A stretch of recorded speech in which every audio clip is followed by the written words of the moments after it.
1886 թվականի հունվարի 1-ին նոր տարվա օրն էր։ Եղիշե քահանան տուն էր շտապում, երբ երկնքից հանկարծ լսվեց արծվային զիլ մարտական կռինչի ձայնը։ Եղիշե քահանայի տան մոտ հավաքվածները ակամա բարձրացրեցին գլուխները։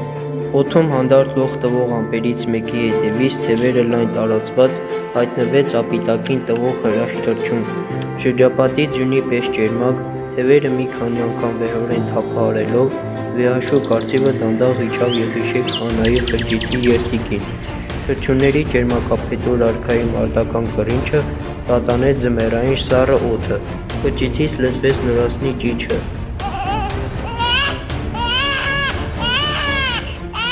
Բացվեց դուռը և ժպտացող տատմերը բարձր ձայնեց. Աստված մանչ պարգևեց, Տեր եղիր։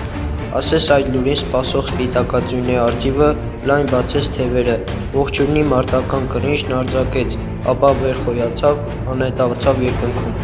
Օրհնվի ծնունդդ, Գարեգին, հազար օրհնվի։ Նայելով երկնքին խաչակնքվեց քահանան։ Այդ տարիների Նախիջևանի երկրամասի Կզնուտ գյուղի բնակիչներն անվանեցին սպիտակ արծվի հայտնության տարի։ Օրհնվի ծնունդդ, Սպարապետ։